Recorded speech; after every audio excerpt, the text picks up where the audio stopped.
Hello friends, welcome back to my channel economics with Dipti. आज की class में हम देखेंगे मनी न्यूट्रलिटी इन क्लासिकल्स, या इसको हम कैसे देख सकते हैं मॉनेटरी पॉलिसी इन क्लासिकल्स।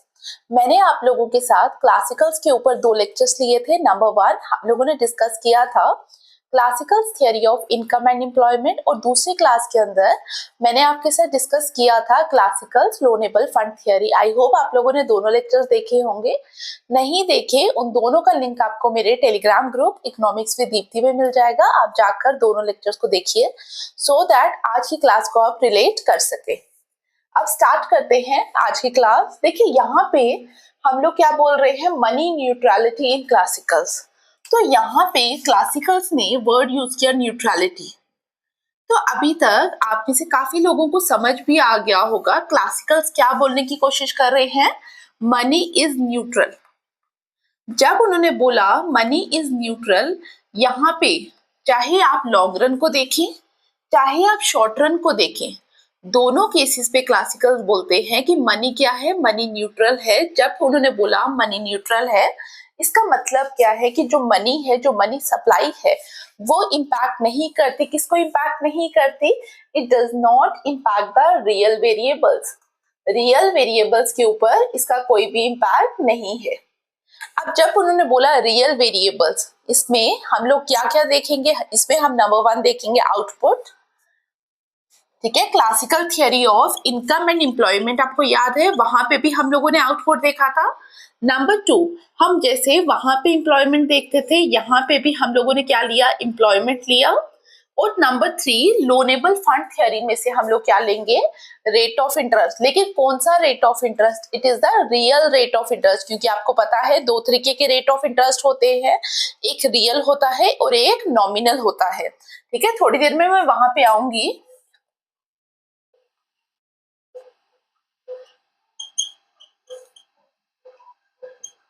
तो अभी के लिए आपको सिर्फ ये समझना पड़ेगा, जब मॉनेटरी पॉलिसी के बारे में बात आती है तो क्लासिकल्स बोलते हैं कि मनी सप्लाई क्या है, मनी सप्लाई न्यूट्रल है।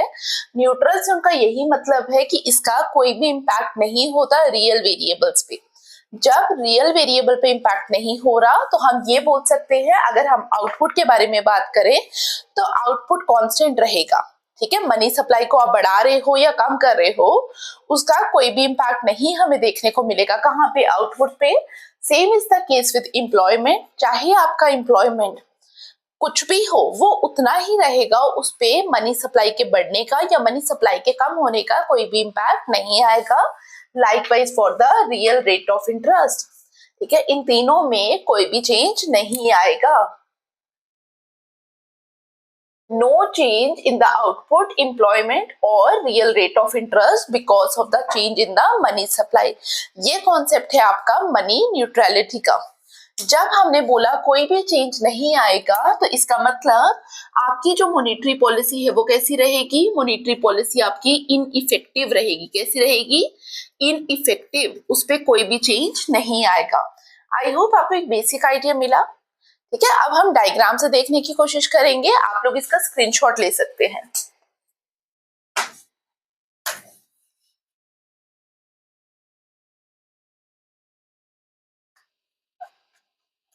सबसे पहले हम आउटपुट वाला देखेंगे। आउटपुट को जब हम देखेंगे तो यहाँ पे हमें क्या करना पड़ेगा? हमें एग्रीगेट डिमांड और एग्रीगेट सप्लाई वाली डायग्राम लेनी पड़ेगी। ये सेम डायग्राम है जो हम लोग कहाँ देखते थे? Classical theory of income and employment में। तो वहां पे आपको पता है कि जो हमारी एग्रीगेट सप्लाई कर्व है वो कैसी होती है? वो वर्टिकल होती है in case of classicals. Now aggregate demand curve हमारी कैसी होती है? Downward sloping. अब हम बात कर रहे हैं मनी सप्लाई की। हम देखना चाह रहे हैं कि अगर हम मनी सप्लाई को बढ़ाते हैं कि क्या आउटपुट पे कोई इम्पैक्ट आता है। हमने बोला जब मनी सप्लाई M1 थी, आउटपुट आपका Y1 था।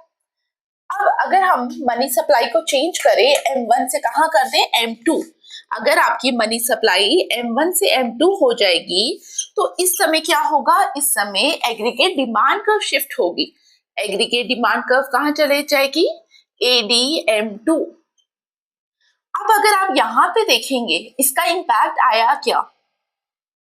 पहले हमारा इकोनॉमी के अंदर प्राइस क्या था P1, नाउ प्राइस बढ़कर कितना हो गया P2। इसका मतलब हमें ये देखने को मिला कि जब इकोनॉमी के अंदर मनी सप्लाई बढ़ेगी उसकी वजह से हमें क्या देखने को मिलेगा, इन्फ्लेशन देखने को मिलेगा, प्राइस राइज देखने को मिलेगा। क्लियर? तो यहाँ पे हमारा प्राइस राइज हुआ और ये इक्वेशन आपको याद आ रही होगी, mv is equal to P Y. कल की क्लास में मैंने आपके साथ ये इक्वेशन डिस्कस की थी। तो अगर आप इस इक्वेशन को भी देखोगे तो यहां से भी आपको पता चलेगा जब मनी सप्लाई बढ़ रही है इसका इम्पैक्ट आ रहा है प्राइस राइज पे। ठीक है, तो प्राइस राइज होगा because of the increase in money supply. तो यहाँ पे भी हमें देखने को मिला मनी सप्लाई होने की वजह से क्या हुआ, प्राइस राइज हुआ।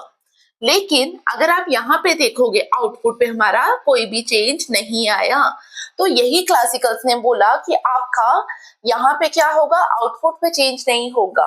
आप इसको इस तरीके से भी समझ सकते हैं कि हमारा एग्रीगेट सप्लाई तो बढ़ नहीं रहा। अगर आपका एग्रीगेट सप्लाई बढ़ के यहाँ से यहाँ हो जाता तो आउटपुट पे चेंज आता, लेकिन नाउ एग्रीगेट सप्लाई हमारा बढ़ नहीं रहा, जिसकी वजह से हमें कहाँ पे चेंज आता हुआ दिख रहा है, हमें सिर्फ प्राइस पे चेंज आता हुआ दिख रहा है रादर देन हमारा आउटपुट पे। ठीक है, आउटपुट पे चेंज आने के लिए हमारा जो एग्रीगेट सप्लाई कर्व है उसका भी शिफ्ट होना जरूरी है, लेकिन वो शिफ्ट नहीं हो रहा। यहां तक क्लियर?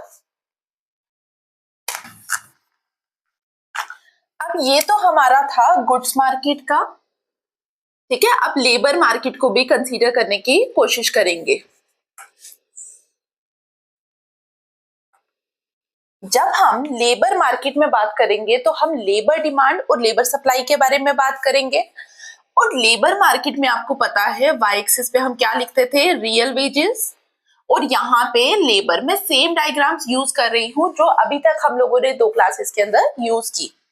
अब देखिए लेबर डिमांड और लेबर प्राइस के बारे में बात करेंगे। This is the curve for labour demand and this is the curve for labour supply. आपको पता है जब मैं आपके साथ लेबर डिमांड और लेबर सप्लाई वाली कर्व में प्राइस वाला केस डिस्कस कर रही थी, तो हम लोगों ने वहां देखा था कि जब प्राइस राइज होता है तो उसकी वजह से लेबर डिमांड इंक्रीज करता है और लेबर सप्लाई क्या होती थी, फॉल करती थी। याद आ रहा है? ठीक है, प्राइस राइज मैंने क्यों लिखा, बिकॉज P1 टू P2 हुआ तो प्राइस राइज हमें देखने को मिला और प्राइस राइज का इम्पैक्ट हमारा लेबर डिमांड कर्व और लेबर सप्लाई कर्व में देखना है हमें। तो हम वो प्रीवियस वाला केस डिस्कस कर रहे हैं।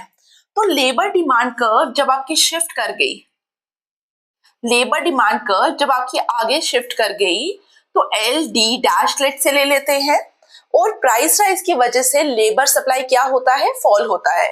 हमने पीछे देखा था। तो लेबर सप्लाई कर्व हमारी यहाँ पे मूव कर गई और अगर आप यहाँ पे देखेंगे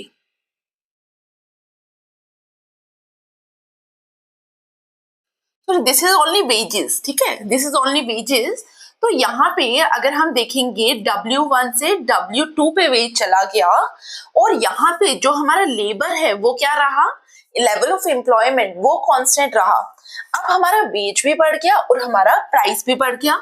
तो आपको पता है W/P तो कांस्टेंट ही रह रहा है ना, बिकॉज हम यहाँ पे एज्यूम कर रहे हैं लेट से कि जो हमारा प्राइस है वो डबल हो गया। मैं यहाँ पे लिख भी देती हूँ P2 2P हो गया। ठीक है, अगर आपको कंफ्यूजन ना हो उसके लिए W से 2W हो गई। और आपको पता है जब हमने क्लासिकल्स पढ़ा था तो हमने एक एग्जाम्पशन पढ़ा था वेज प्राइस फ्लेक्सिबिलिटी का। तो उसके बेसिस पे हमें देखने को मिला जब हमारा प्राइस राइज हो रहा है इकोनॉमी में तो लेबर मार्केट के अंदर वेज राइज भी होगा, लेकिन कौन सा वेज राइज हुआ, नॉमिनल वेज। और इसकी वजह से 2W/2P it comes to be equal to W/P which is constant. तो हमारा रियल वेज भी कांस्टेंट आया, हमारा लेवल ऑफ एम्प्लॉयमेंट भी कांस्टेंट आया, हमारा लेवल ऑफ आउटपुट भी कांस्टेंट आया। तो अभी तक हम लोगों ने क्या क्या कांस्टेंट देखा, हमने आउटपुट कांस्टेंट देखा, हमने लेबर कांस्टेंट देखा और हमने क्या देखा, रियल वेज भी हमने कांस्टेंट देखा। अब हमारा एक वेरिएबल बच गया जो हमें डिस्कस करना है, that is the real rate of interest. ठीक है, इस वेरिएबल को हमें डिस्कस करना है। इसका स्क्रीनशॉट ले लें।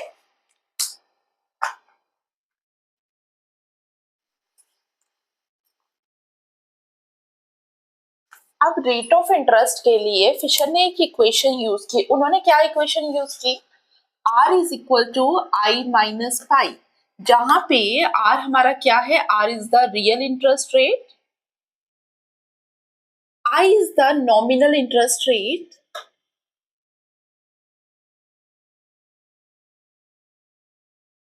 and pi is the rate of inflation.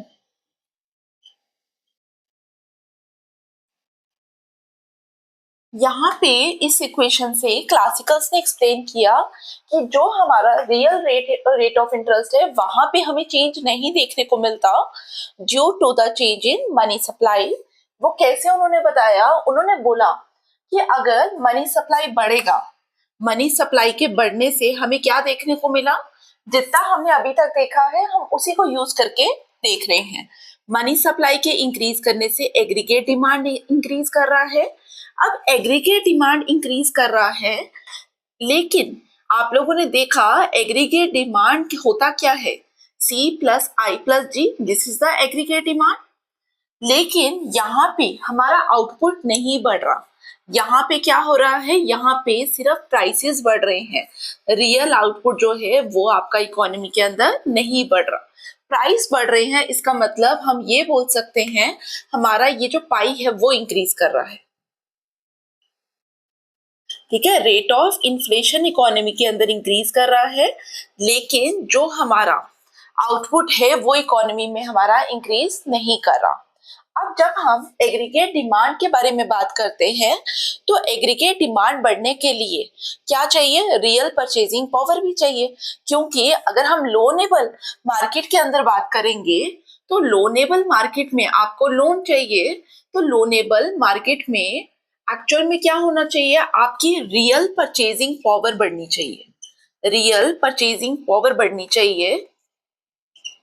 लेकिन इस केस में हमें क्या देखने को मिला? हमें देखने को मिला money supply divided by price. ये जो है ये तो नहीं बढ़ रहा, रियल मनी सप्लाई नहीं बढ़ रही, इसका मतलब आपकी जो एक्चुअल परचेजिंग पावर है वो नहीं बढ़ रही। जब लोगों की एक्चुअल परचेजिंग पावर नहीं बढ़ रही तो क्या लोनेबल मार्केट के अंदर लोनेबल फंड की डिमांड या लोनेबल फंड की सप्लाई पे कोई इंपैक्ट आएगा? नहीं आएगा। तो क्लासिकल्स ने यही बोला, बिकॉज पीपल की जो रियल परचेजिंग पावर है वो हमें बढ़ती हुई नहीं दिखाई दे रही। हमें क्या दिखाई दे रहा है? हमें दिखाई दे रहा है कि हमारा जो पाई है that is the rate of inflation, इस पे इंक्रीज होता हुआ दिखाई दे रहा है। और हमारा जो चेंज है वो कहाँ पे आ रहा है? नॉमिनल रेट ऑफ इंटरेस्ट में। और ये जो हमारा डिफरेंस है वो क्या रहेगा? वो कांस्टेंट रहेगा। दैट इज जो हमारा आर है, आर क्या है? रियल इंटरेस्ट रेट, वो कांस्टेंट रहेगा। तो क्लासिकल्स ने अपने मॉडल से ये भी समझाने की कोशिश की कि हमारा रियल रेट ऑफ इंटरेस्ट वो भी कांस्टेंट रहता है because of the change in money supply in the economy. तो कहने का मतलब ये है कि क्लासिकल्स ने क्या बोला? थ्रू मनी न्यूट्रलिटी उन्होंने बोला कि जब भी हमारा मनी सप्लाई चेंज होगा तो हमारा आउटपुट पे कोई चेंज नहीं आ रहा, number one. Number two, labour that is the level of employment, वहां पे हमारा कोई चेंज नहीं आ रहा, वो भी कांस्टेंट रहेगा। फिर हमारा रियल वेज भी कांस्टेंट रहता है। And last one is the real rate of interest, वो भी हमारा क्या रहता है? वो भी हमारा कांस्टेंट रहता है। तो हम लोग ये बोल सकते हैं कि जो मॉनेटरी पॉलिसी है क्लासिकल्स के केस में वो क्या है? वो इनइफेक्टिव है। क्लियर? तो जब आपको एग्जाम में ये क्वेश्चन लिखने को आए तो जो डायग्राम्स मैंने आपके साथ शेयर की आपको वो डायग्राम्स बनानी है।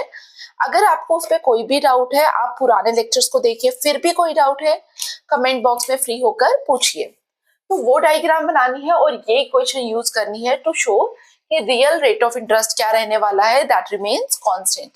क्लियर? तो this is all about the today's lecture. I hope आपको चीजें समझ आ रही हैं, क्लासेस आपको वैल्यूएबल लग रही हैं। और आई अगेन रिक्वेस्ट, अगर आपको चीजें अच्छी लग रही हैं then please like share subscribe and comment. Thank you.